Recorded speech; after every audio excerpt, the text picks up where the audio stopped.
either because he crops us in like a what? Tell me. Like a happy hour. Are we on? Is that what's happening? Yes. That's how these things I don't work. know. Are we on? We're mostly on. Knows? I believe we've got nothing down there because it was probably like swapped out and then put back in. No, there's nothing down there because there's nothing down there yet. I thought we would introduce ourselves and I'd throw the slideshow up later. We're introducing ourselves. Oh, hi. Welcome into Hit Points Not Required Happy Hour, where you can go over to the bar, get yourself a beverage, come on in, and enjoy with me, Chuckles, Violet, and we got a raid already. Ooh, what? Welcome in. What? Hello? What? We just got here. Well, I did say the magic words. Go on over to the bar and fix yourself a drink. That is always going to bring people. Yeah. Well, brings me along. Welcome into MJ, hello. Welcome into some nonsense. We will be here talking some bullshit about our lives and stuff like that for about 10-15 minutes, and then get into some TTRPG topic that will be sure to be thrilling. So stay tuned, everybody. Absolutely thrilling. Yes. Sure to be thrilling. Let's start off with Happy New Year. How are you all doing? How's the year going for everybody? It's a whole different year than it was the last time we were here. It is. It is. What's going on with y'all this year? Talk to me. Tell me a story. It's a new year. It's very little's happened so far. Right. It's too soon. My drink is weird. It's just. What is weird about your drink? It's not rum and coke. Well, that's true. It's not what I planned. So those of you who have been around over the holiday season know that we did the apple cider sangria. Apple cider sangria. Yes, and mine in particular had Applejack in it, and that's the only alcohol I have in my house currently. And the plan was to have that with ginger ale and cranberry because that's great. And I recommend it. But then it turned out I didn't have any ginger ale. I had to go scavenging around the house to figure out what could I make with my Applejack. And this has Applejack with a little bit of cranberry, pineapple juice, and Diet Sprite. That is where I ended up. It kind of tastes like... That's not... cat piss? It tastes like tropical fruit punch Kool-Aid. That's what it tastes like. It should taste a lot like a rum runner or something like that. Or it definitely has like a tiki drink vibe. The pineapple is coming through strong. It always does, unless there's just the teeniest bit. Pineapple juice overpowers everything always. Yeah, that's part of why I put it in there, because I was like, if all else fails, it's just going to kind of taste like pineapple. But it's not bad. It's just odd and not what I intended to be drinking.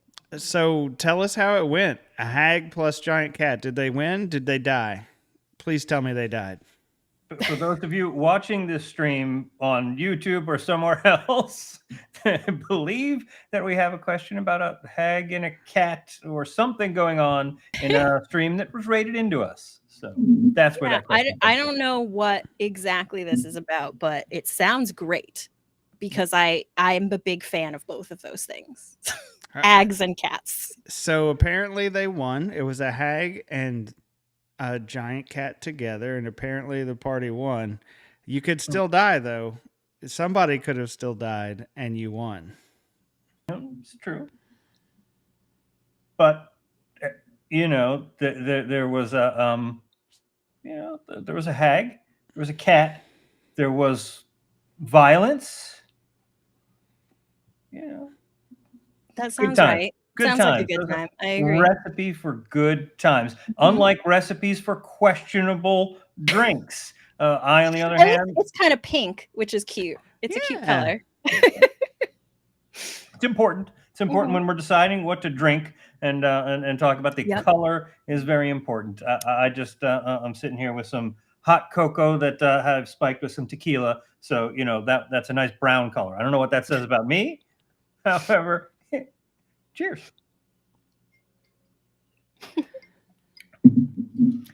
Rook, anything interesting going on? Any flashing lights for you lately?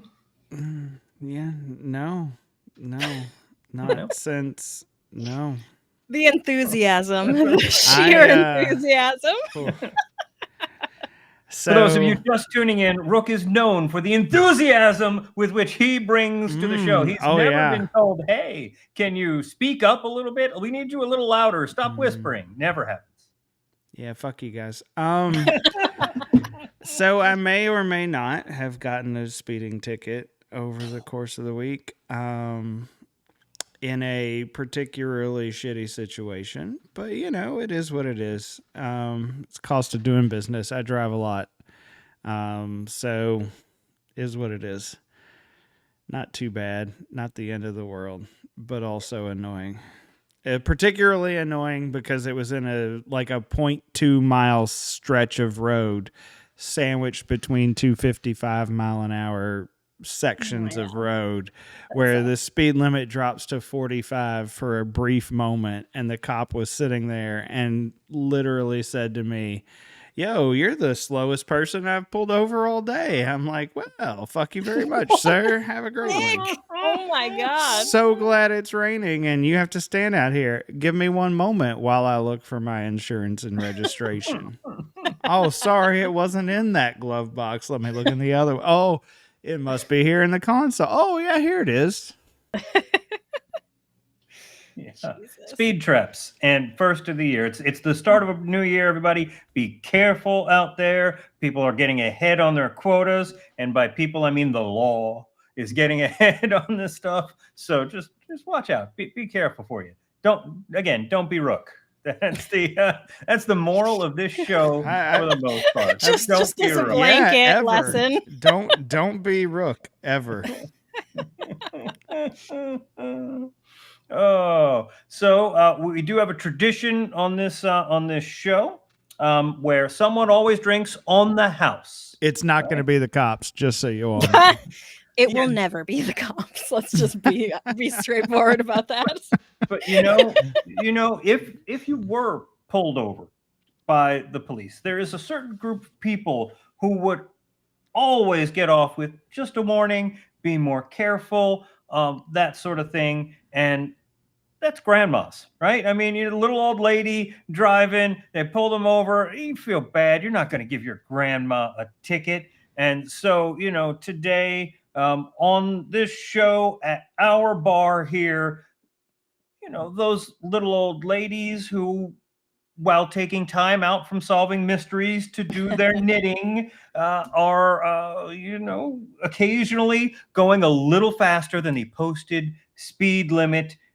You all drink on the house. Belly up to the bar, get yourself some prune juice and a blackberry brandy or whatever it is that your heart desires. Or a rum and coke. It seems like that would go well together, think about it. Prune juice and blackberry brandy. It seems complimentary. Yeah. I'll check in with the grandma. Yeah, maybe next time we'll try it out. I think we should all try it next time. Prune juice and blackberry brandy. I don't even know if I can find a fucking blackberry brandy. Yeah, I don't know either. Mean, my recommendation would be the liquor store. They sell something other than insightful. Captain Morgan white rum? I didn't know. I didn't know they sold anything else. Prune juice always makes me think of Worf from Star Trek. He used to drink prune juice. Worf and little old ladies, they have a whole lot of things in common. I do have a follow-up from our topic last week. For those of you who tuned in 2 weeks ago on our show where we talked about inspirations from movies and TV shows and everything. My friend, I won't say his name, I won't out him out there, one of my best friends, dear friend of mine, messaged me inquiring about where they could watch or how they could watch Indiana Jones and The Last Crusade. And I was like, oh, well, here's how you do it. We figured that out. And he's like, great. Me and the missus are trying to fill in our poster. And they have a poster, and it's got movies on there and then stickers. And you put the sticker over there when you've watched the movie. Oh, interesting. Which is kind of cool. I like that. Yeah. Great idea. This particular poster is the 100 greatest movies of all time, which in itself is a cool concept. Who the fuck put Indiana Jones and the Last Crusade among the 100 greatest movies of all time? That's an interesting choice. I mean, I don't know if I would put any of the Indiana Jones movies in my list of 100 greatest movies of all time. But if you said Raiders, okay, it works sort of. 100 is a fairly big number. There are a lot of movies that exist. I feel like relative to the number of movies that exist, 100 is not that big a number. I mean, where did it rank having an Indiana in Jones the 100 greatest movies of all time? I don't know that they were in any kind of order or anything like that. I don't have a copy of this poster. I asked for like a link to social media or something like that so I could tell them, as one does via social media, just how wrong they are with this and probably half of their choices. I threw out a couple of movies that were not on the list on there, and I was very surprised at this. There are easily 100 movies that I could pick. I mean, above Indiana I Jones. can definitely see that, but at the same time, some guy putting out some poster with 100 movies on it, I can also see Last Crusade maybe sneaking in there for someone that's a big, I don't know, Harrison Ford fan or something else, right? Like, my question is, was this the only Indiana Jones movie on there? No, did they just pick? Raiders was also on there. Okay, I was like, did they pick one to be representative of Indiana Jones as a whole, and that was what they picked? Because it's a little weird. Which is fine, but here it wasn't bad. It was really fun, and there was a ton of chemistry between Sean Connery and Harrison Ford. I wanted to say, I agree. MJ was in the chat saying like they're good movies, enjoyed them. Same, agree. And actually, Last Crusade is the one that, to me, like sticks in my mind the most. I think it's the only one I saw in theaters. Like that one stands out the most in my mind, like based on my personal experience, not necessarily because it's the best of them, but and I enjoy it very much. But that is different from it being one of the top 100 movies of all time. No, that's like a different kind of thing. I get that. Yeah. But it's certainly not to say that they're bad movies. Oh yeah, no, I'm not saying it's a bad movie. Just would not be in the by a long shot. It might not be in my top 200 movies, but that's another question for another time. We can maybe go over to the Discord and make some suggestions and rank. I will find a copy of this poster to put up there. However, we fight over what's in there and what's not. We should do a Discord poll with what is the best Harrison Ford movies of all time. Interesting. There are definitely some good ones. What was it? Presumed Innocent? Was that the I think The Fugitive. Tommy Lee Jones. Yeah. I would put Fugitive above Last Crusade. Oh, for sure. But here was where it got really super interesting to me. You've got Last Crusade on there as a sequel to Indiana Jones Raiders of the Lost Ark. You did not have Empire Strikes Back on there as or anything besides A New Hope, or as it should be, Star Wars. The original, right? Yes. Well, I mean, I don't know. I mean, I kind of agree with that decision, but to have that decision and then have multiple Indiana Jones is a little like odd. I will say this: as a child, I thought that Empire Strikes Back was the worst of the 3 Star Wars movies. Now, as a non-drinking child, I thought that, and as time has gone by, it's grown on me, but it's still not like up in my favorites of all the Star Wars movies. I still believe like Return of the Jedi is so much more fun than Empire Strikes Back. It's not better, but it's more fun. Right. But I mean, what makes a good movie? I mean, there's in there, but I will say this. I mean, in Star Wars movies, to me, Empire and Rogue One are head and shoulders above the original Star Wars in terms of could I watch it now today? In terms of what was more pivotal when it released in influencing the rest of the genre and things that we see today, Star Wars: A New Hope was definitely definitely pushed things forward and helped create it. So in that respect, I could see it being ranked up there. So it's a question of what the criteria. I have very little opinion because I am a Star Trek person, not a Star Wars person. I am You not. can be both. I mean, You can, but I'm not. Yeah, I also am not. I am not a Star Trek fan. I mean, I am not a current Star Trek fan. I mean, I loved the original series when it was airing. I loved the Next Generation when it was airing.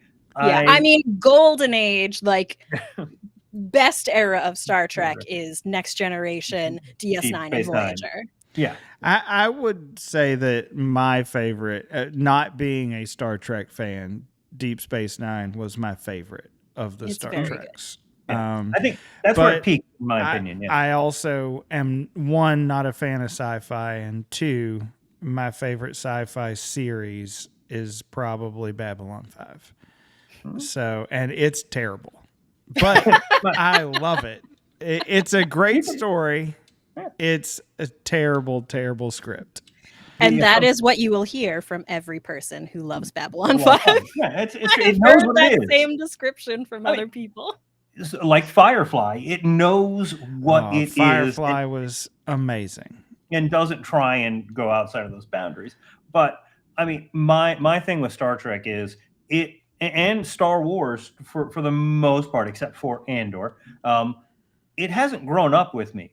And I think a lot of people that I see that like it, that love it, that are still like, oh my God, the whatever XYZ series, whether it's Mandalorian or Ahsoka or whatever the series that is, or Picard, are like it because it is it's nostalgia, it's reminiscing. It lets them just go back and feel like they were a kid anymore. But when you get down to it in the actual material, it's not great. The only contemporary Star Trek show that I really enjoy is Lower Decks.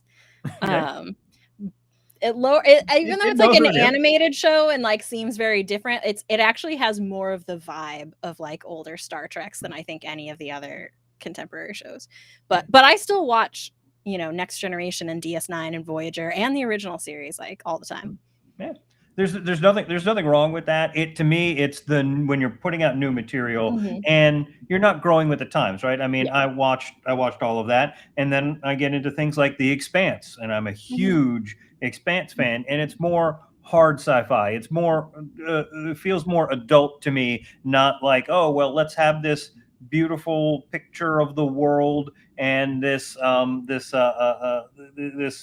world that we want to have, and unrealistically that the view of the world, and try and tell stories how it's the outsider's fault and it's not humanity's fault or our fault anymore. We have our prime directive and we have all of this wonderful stuff, and hey, how does this, well, we'll just zap it in the ship and do whatever, right? I mean, the things that are a little grittier. That's why I like Game of Thrones over some of the other, over like Lord of the Rings, for example. I like a grittier, more adult tale right now that has grown up a little bit, and I feel like everything else just hasn't grown up with me. So that's definitely an interesting take. I mean, I love William Shatner, but not for Star Trek at all. I love William Shatner for Boston Legal because it's amazing. I was wondering if you were going to go with TJ Hooker. No. Boston Legal. Oh, holy shit. What a great show. The chemistry between James Spader and William Shatner is just off the chain. It's so good. It's so James good. Spader is really, really good. Mhm. I like him in just about everything he's done. But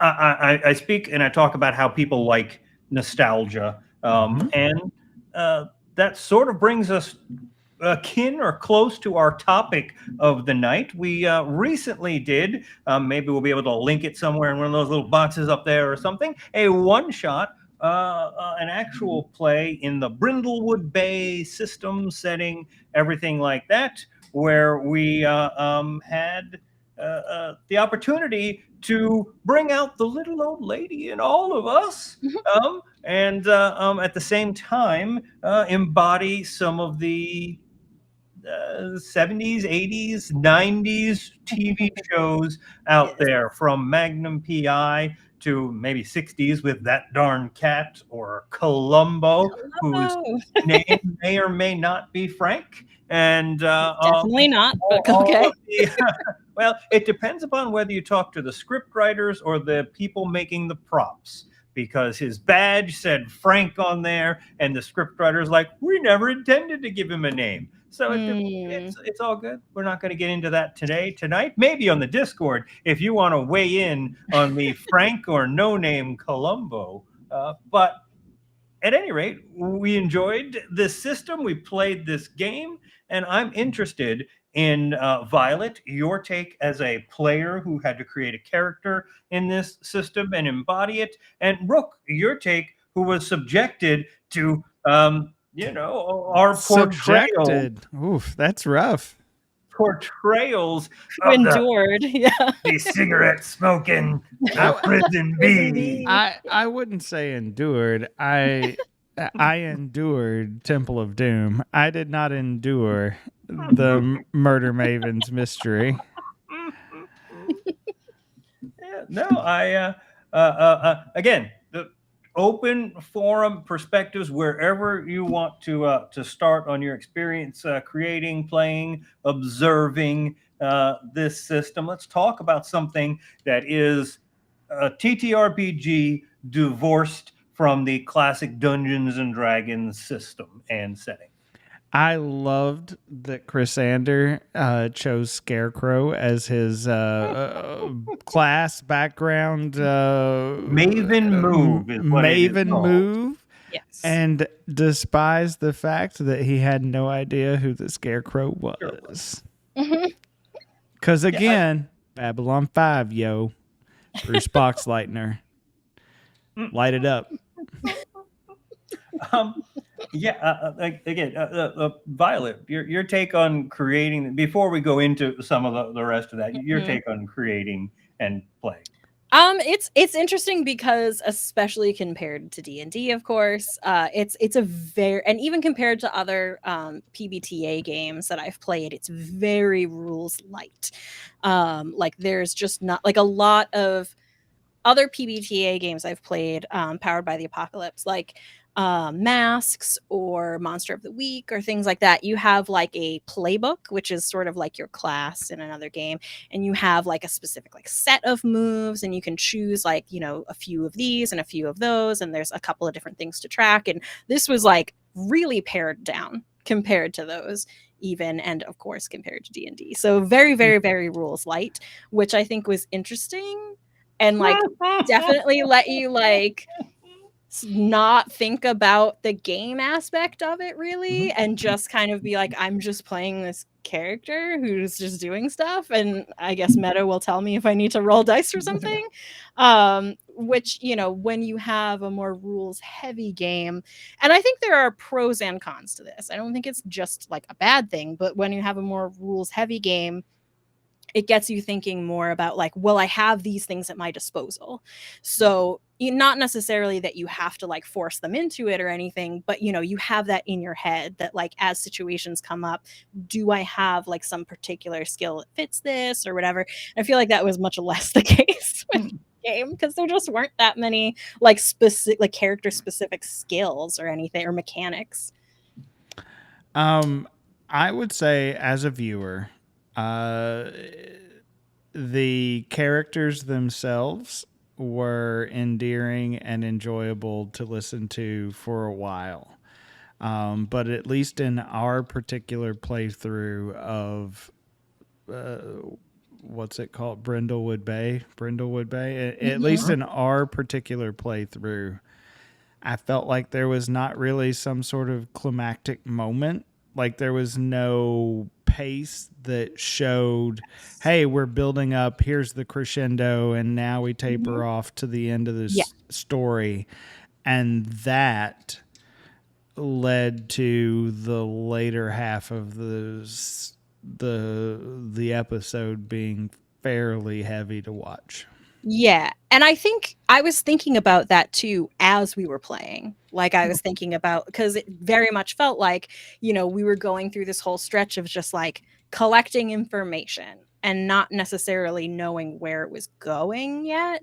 And then it kind of all was at once at the end. And I think I haven't played Brindlewood Bay before, but from what I could tell, it seems like that's actually a deliberate part of the structure, is that it's intended to be that you spend the stretch of time gathering information, talking to people, looking for clues, and then at the end it's like, okay, now it is time to theorize, and now you move into this like other phase of play where now you do that. And I think that was intentional, again, for better or worse. Maybe you like it, maybe you don't, but I think that it was something I didn't expect. And I was absolutely thinking that too as we were playing. I was just like, how are we gonna wrap up? Like, I don't know where this is going at all, and we're like more than an hour in, and like it's just like I don't know what's happening. And but yeah, but then it Meadow kind of guided us through it and into that, like, okay, now it's time to put your theory together. And that felt very brief to me at the end. Like I felt that there could have been plenty more room for debate on the different theories of who done it, and the players coming to some sort of consensus as to, I think Chuck and I were talking a little bit throughout the week, and it was, my opinion was, it very much felt at the end of the game like we were opening the envelope for the game of Clue. And we didn't really get a definitive answer if we won the game or not. And, or rather, it didn't matter what was in the envelope. And that I think is more accurate. I think that felt like a bit of a letdown to me personally, I thought as it was an audience member. It was, again, something I wasn't expecting, because I haven't played this particular game before, but I think is by design and is kind of interesting, whether you like it or not, either way. But it seems like, there was no answer, as far like there was no murderer like intended from the beginning that we needed to figure out. There was no right answer. It was just a question of, can you come up with a good enough theory that it sort of passes the test? And if you do, then okay, that was the right answer. Like there is no real right answer, which I was, again, not really expecting, but I thought was an interesting choice for like the game designers to structure it that way. Yeah, I think we touched on like three distinct areas in there, which I felt were unique to this game and this performance that we did. Again, we're doing this not as a as a home game, not as a thing, but as a stream, trying to entertain people. We hope you were all entertained if you watched it. When you go back and watch it, if you haven't watched it yet, it is up on our YouTube now. So. The first being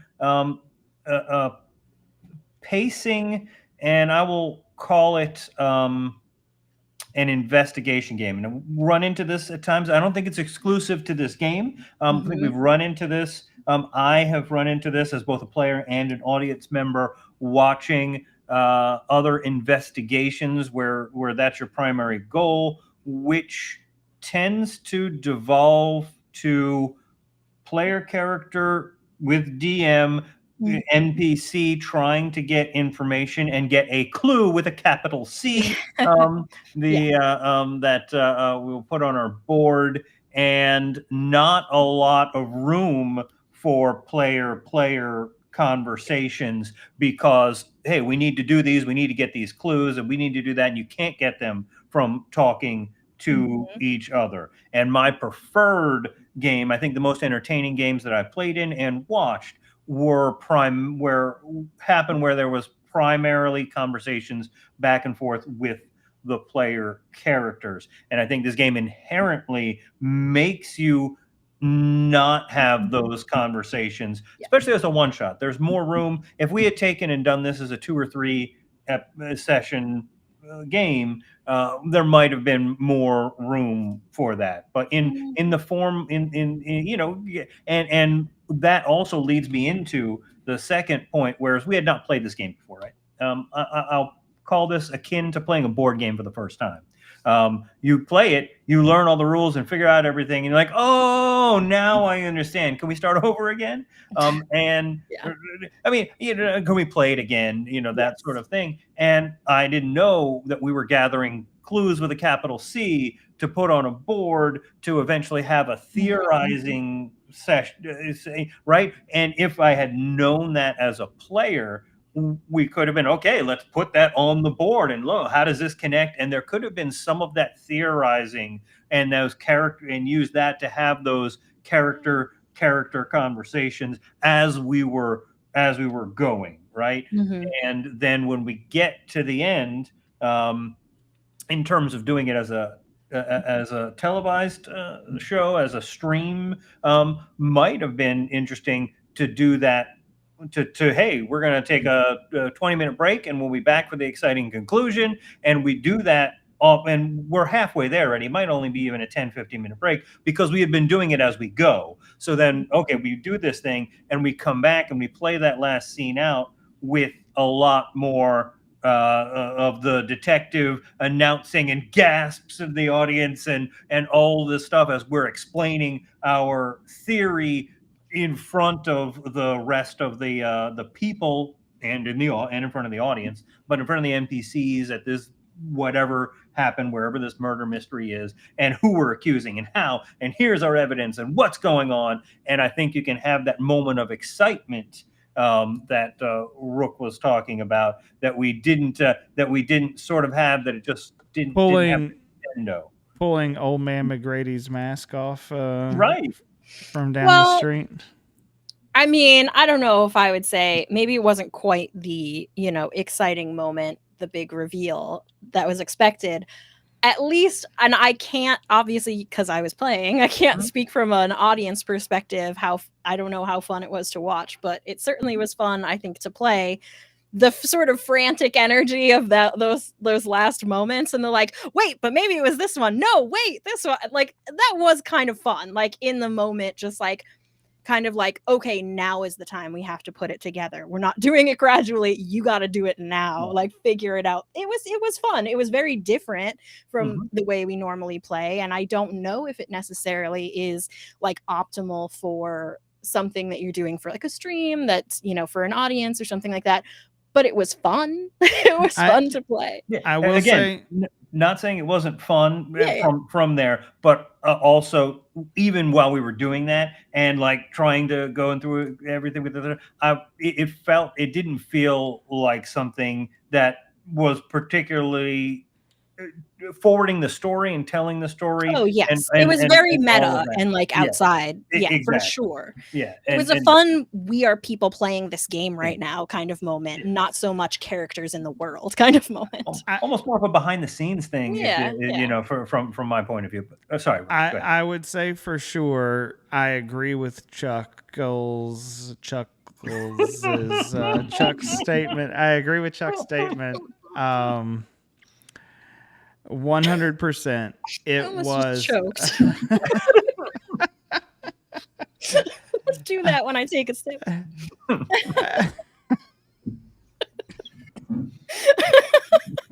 How long have we been doing this? And you manage the name right now. Names are hard after 3, 4, 12 rum and coke. No, I agree with the idea that it was a lot of interaction between the DM and the players. And it was very reminiscent again of like the very first stream we did with the 10 candles session, where the players aren't really interacting with each other. They're only interacting with the DM. And I don't think that makes for great I don't think that makes for great TV for sure, or a great entertainment. But it was fun for quite a while. Like there was a lot of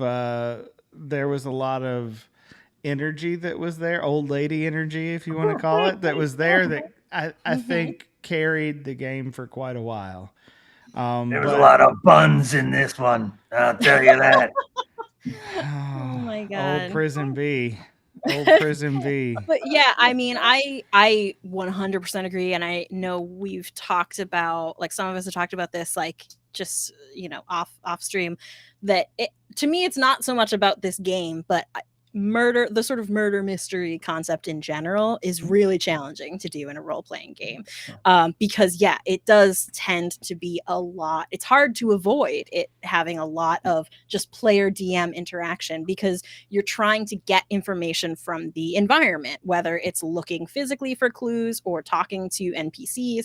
Like there's just a lot of information that you need to get from people who are not your fellow players, just functionally to move through the story. And that is a problem sometimes when you're trying to have a game that is very, you know, more role play focused, having the players talk to each other. It's hard to do that. It's not impossible, obviously, but it's hard to do that in the context of a mystery story.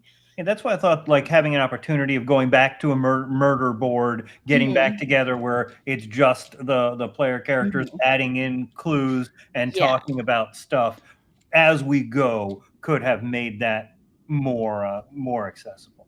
You were going to say something, Rook? Oh, I was just going to say, I think that there's opportunity there to do that. We just didn't elect to do that, right? Like, so if, for instance, I was playing and I got a clue, then we all kind of out of game said, hey, we just got another clue, as opposed to me saying, yo, I just found this smudged fingerprint over here. What do you all think of this? Like I think there's room to grow there, and it would have been a whole lot. I agree with Chuck. It would have been a whole lot more fun to play it a second time. I think, for sure. There's one other point that we didn't bring up about BrindlewoodBay specifically yet that you and I talked about pretty exhaustively, Chuck. Probably my point number 3. Go for it.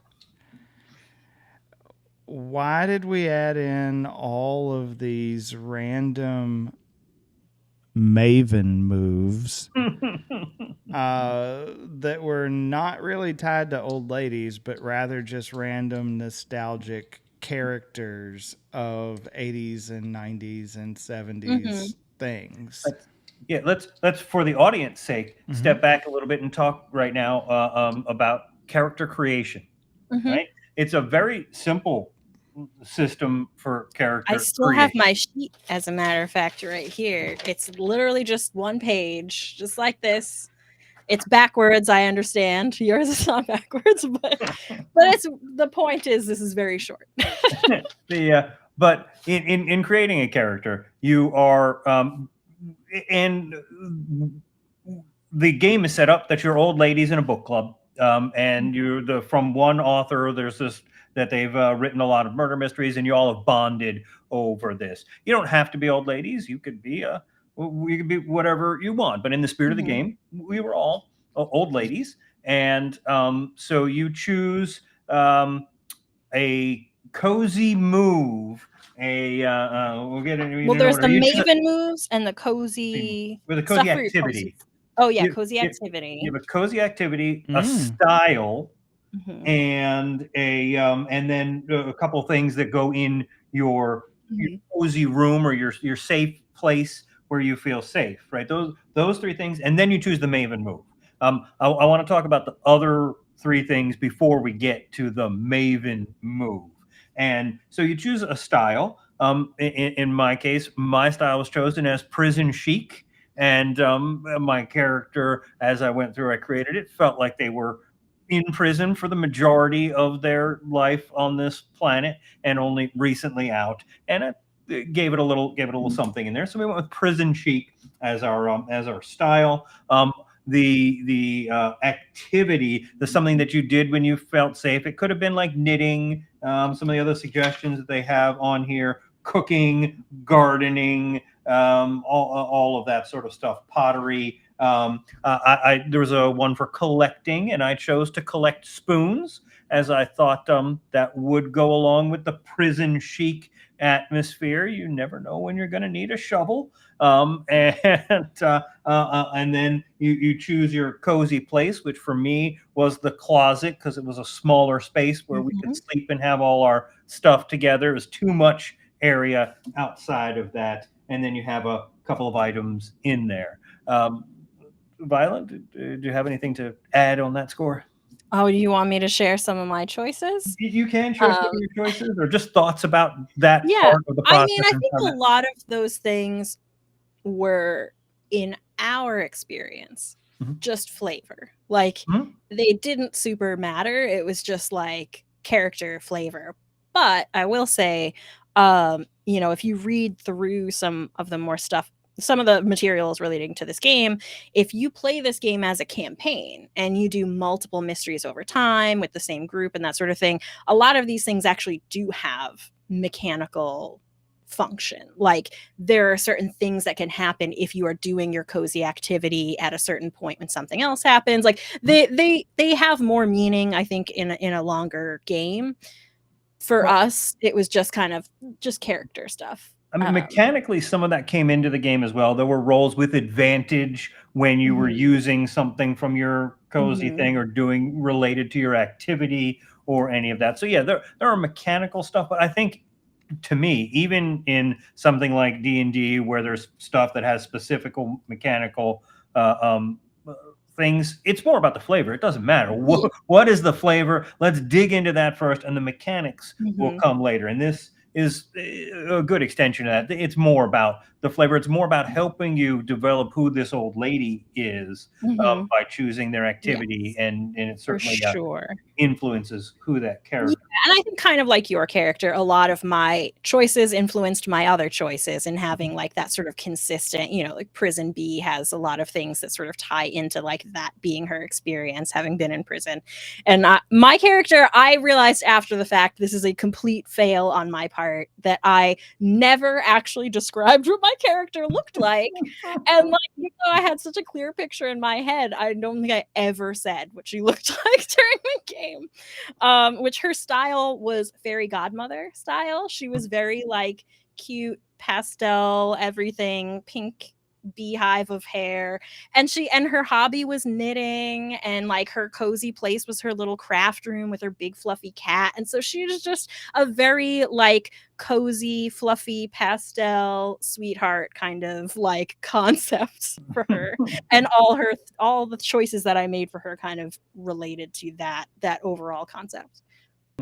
Yeah, I think for the most part, the character intros tended to be, and again, we weren't first time playing this, weren't really sure what we're doing, but a lot of the character intros and discussion tended to be more, yep, I've got this, I've got that, and let's go catch this murderer. Because it was like, where is your character and what are they doing? And so I mean, for me at least, my first thought was not to describe her at all, but just to describe where she was and what was around her.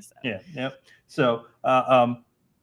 But I think that's good, and I think that's fine. That's enough to build a concept and a picture, and do something that you're going to embody and play and do.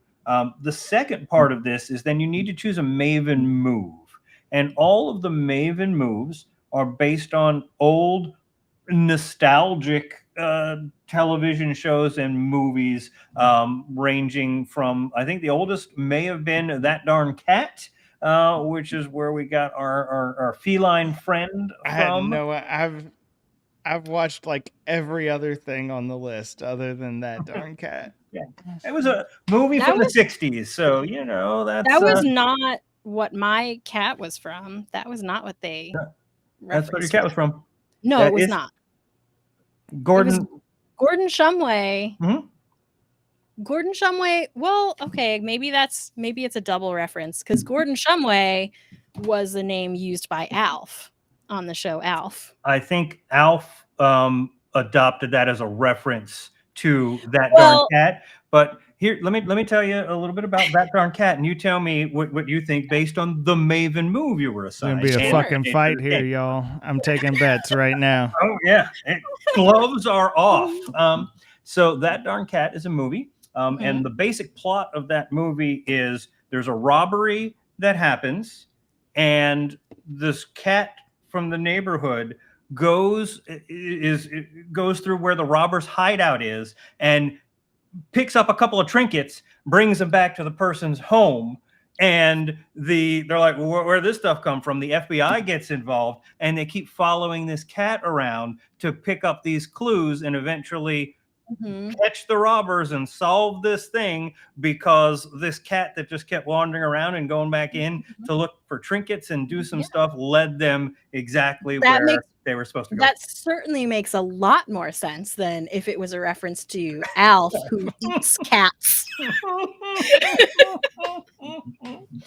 Which was the reference I got. which actually is sort of my I don't want to say issue, but my question with this. Could they have just left this game and done this game? You're just old ladies in a book club and do all that, left off all of these Maven moves, which are mostly nostalgic. And even in our group, I think maybe 10% references were known across the board. It certainly was not, oh, everybody knows. People selected stuff like Scarecrow and Mrs. King without knowing anything, just reading the Maven move and saying, hey, I get a clue at the beginning. So that seems like it would be a good thing. It certainly is an advantage, but it's not understanding what they're trying. This whole nostalgia element that they were trying to bring in seemed like it was unnecessary and kind of like a filler. Like, we need more to make and publish and sell. And this in our group, only Prison B embraced their Maven you have to understand move. it before you can embrace it. Only Prison B truly embraced like the essence. Like, I, as a viewer, knew that Prison B was Magnum PI, and I didn't know other than the moves any of the other characters who they were. Now, to be fair, Violet,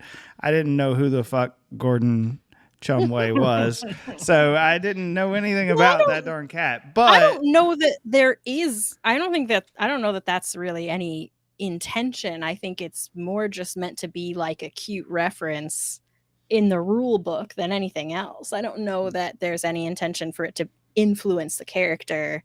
You know what I mean? Like the names that they put on the different moves. Like, certainly, obviously, you can do that if you want to, but I didn't really see it. I don't know, because I didn't read the rules, because I didn't have to make a character. So reading is hard, but the but drinking it's also is fundamental. But let me so let's just talk about that again. I mean, it could be, or you could ignore that stuff completely, but all of the Maven moves definitely tied in to they were related in some way, yes, but I don't know that there was an intention. To me, the way I saw it, at least, was just that this was a cute like reference and like way of coming up with a bunch of moves, because the game overall, to me, I think is meant to be very referential to like Murder, She Wrote and that sort of thing. And so it sort of is like, you know, and other things in this genre of like this era of TV shows and that sort of thing. And so I don't know. To me, it honestly never even occurred to me that you would do that. That you would incorporate like what the move was called and like what it was referencing. It's not just that. I mean, so I was playing Magnum. It was called Magnum or whatever it is, and my move, the Maven move for Magnum, is you were the central character in one of the books that this book club is reading, and the author allows you to use all of their stuff and influence and whatever when you're outside of Brindlewood Bay. That's the thing too, is the move that you chose was so much more involved than some of the other ones. Like my move was literally like, you have a cat. Like yours was like, you have this like this significant relationship with like the most major NPC that this game is referencing, and you get all sorts of like benefits from that, and like yours was very involved. I mean, and they weren't all like that. Well, to be fair, Prison B was Tom Selleck, so I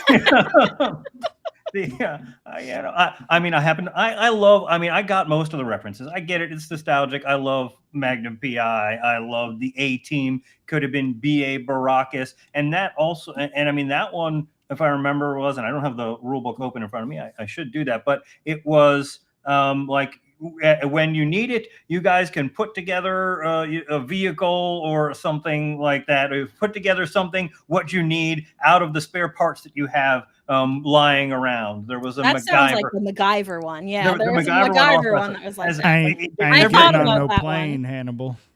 Yeah, exactly right. The Knight Rider one, Michael Knight. You have a car that will get you stuff and all that. I was debating between the Gordon Shumway and the Michael Knight. Those were my two that I was considering. And I was expecting you. I mean, to me, the Gordon Shumway should have been you're the cat. You get to be the old lady's cat that you go around finding stuff, right? That's what that should have been. And I think the move, I think the move is like you have a cat and they get you stuff or whatever it is. I think there was another rider. Usually intelligent cat that like knows how to do like special things, which is why I called her in the middle of the game. And I think the intent from the people from the game, and maybe if you're out there, if everybody knows the maker and they want to come on and talk to us about that or jump in the Discord, please invite them. I think the intent there was you were going to have a cat that was going around the crime scene and finding stuff and bringing it back to you, and that sort of thing, right? I think there was a lot of intent that this was supposed to be more interactive and part of the game, and I think it is. I don't think it's entirely necessary in this thing to have that. You could just be, there's enough there just being, but I guess old ladies in a book club and choose your personality and don't do X, Y, or Z, right? Like that's, So that was the conversation that we had throughout the week was that it wasn't really necessary. Right. It was just another layer that our badass Gen X selves could get a little bit of nostalgia from, right? But not it certainly didn't add to the game because as I said, Prison B was the only person that embraced that. And from your take as a player, it wasn't necessary to do that. So, you know, that's just two different points of view from someone playing versus someone. And I certainly did not read the rules because, as we all know, I am quite illiterate. However, even if I could read, I probably wouldn't have read the rules because I often don't even look at the character creation channel in our Discord. Spoilers for those of you that are not in our Discord. But I mean, the feeling that I have on the matter is it depends on your table, but I mean I think there's enough there from the other stuff to allow you freedom to create a character, and on the back end of it, the people that need a little bit more when they're creating their character. It's a very niche group of people right now that would understand and not have to Google and look up who most of these things were and who they are to incorporate that in there as more of a unique thing. I think that's part of why, even though I did know who a lot of them were, although the Gordon Shumway really threw me because I got a reference, but it was apparently not the original reference. But it also makes me wonder, based on the other things that were in that list, was your Alf reference the one that they were trying to get to, or was it that darn cat? No, it definitely sounds like it was that darn cat. I think which is funny to me because most of the other stuff was far later in the timeline. Yeah, right? and mostly There was TV shows, not exclusively, but mostly TV shows too. But which is why I thought 80s TV show makes perfect sense. But but yeah, I think that's one of the reasons too why it never even occurred to me that that reference would be something you would incorporate into the character itself, because yeah, a lot of people aren't necessarily going to get it, and it doesn't explain them at all. It just Right. has the name, and then it explains like the move. It doesn't say like what the name is a reference to. And I feel like if that was supposed to be part of the game, at least like a sentence of description Well, would but probably going be back to what you necessary. said, right? The Brindlewood Bay, all of that to me screams that the game is supposed to be. And the fact that we were all old ladies, it screams to me this is supposed to be Murder She Wrote, right? Like that's what this is supposed to be. And so, with what you just said about Brindlewood Bay and Murder She Wrote, and what Chuckles is saying about the moves not really adding anything to the game, like it seems like unnecessary extra stuff, confusion, fluff, whatever you want to call it. Because the two of them don't necessarily go together. Yeah. Right? Like old ladies and Magnum PI don't go together. It, Old ladies and BA Baracus definitely don't go together. but I it think makes it more niche is what it does, right? It closes, like it's much more open and accessible to a larger group of people, a larger target audience, without having all of these nostalgic references. I feel like, and this is not so much like a knock against this game because it was fun to play, but like I feel like sometimes I have seen this, especially with a lot of like smaller indie games that are like cute and quirky, and like where it feels more like it was written for me to sit down and read the rules and say, this is such a cute game, rather than me to play it. You know what I mean? Like, because that's, I feel like the way these Maven moves are written, it's fun to read through them. And especially like if you get some of the references and then it's just like, oh, that's really funny. Like, you know, they have this one where you get a vehicle and it's Michael Knight. Like, that's cute. And like, if you get the references, it's kind of fun to like read through it, but it doesn't do much for the gameplay. Right. And I feel like a lot of it, like these are rules that were written for me to read this book of rules.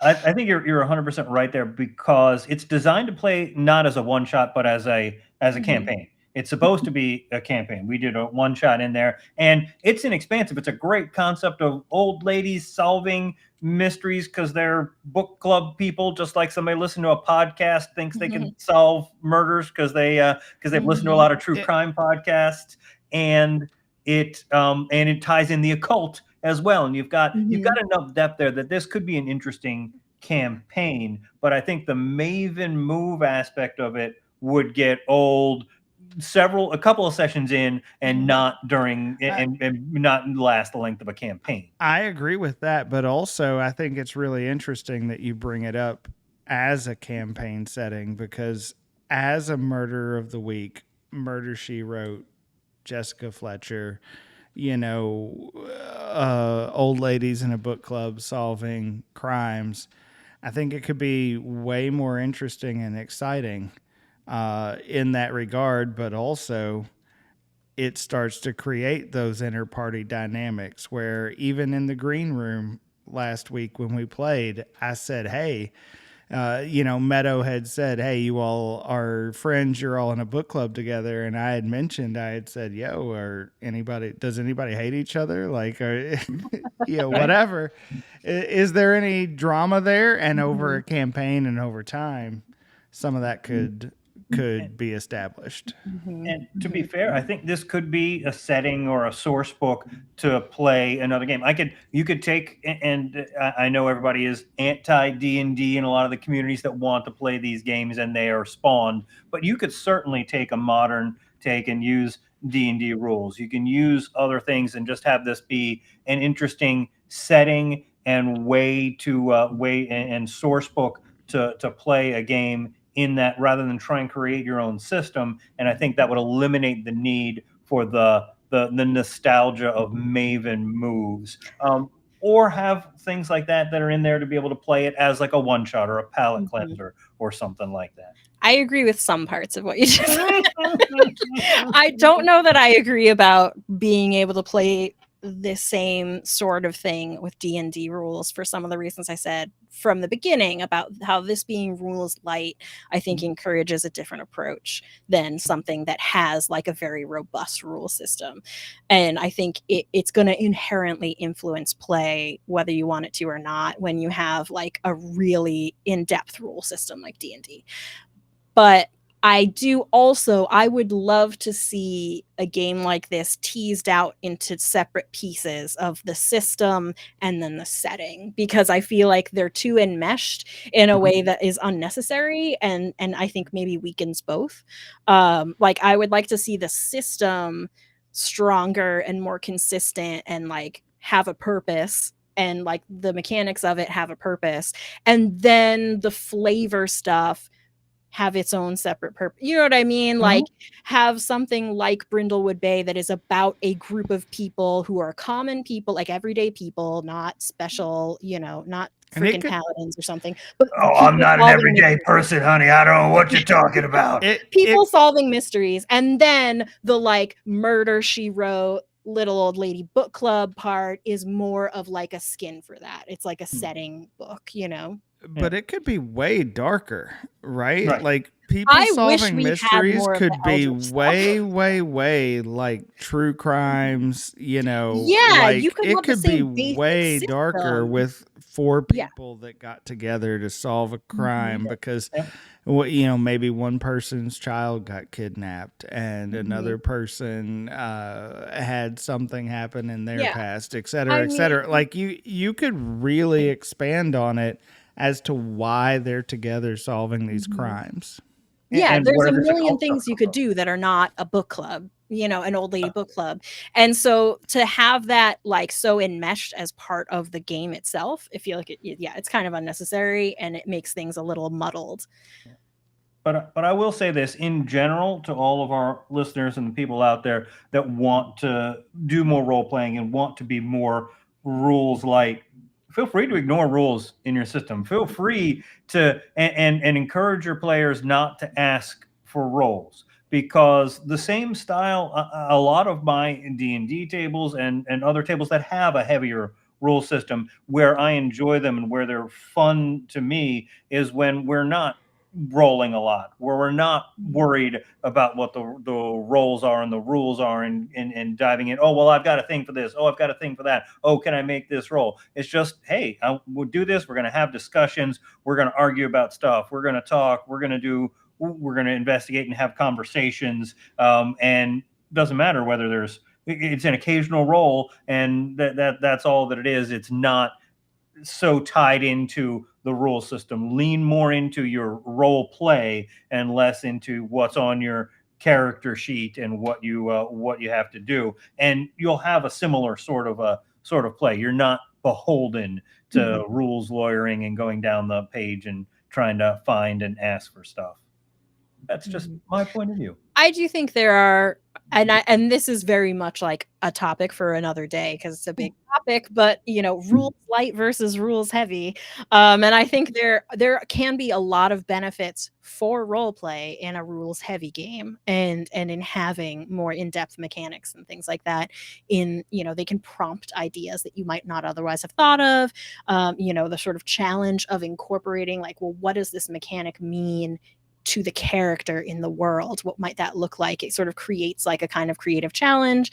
Like there's a lot of ways that I think a rules heavy system can encourage role play, but it all depends on how you personally approach it and the game you're playing and the table you're at and all that stuff. Yeah, the table you're at, I think, is a huge thing, because some people want that. I don't want to say need that, but feel more comfortable when they're having prompts thrown at them to encourage the role play. And then there are other tables where the DM gets to the end of the night and is like, does anybody know that I'm still here? Am I still here? Is my mic on? There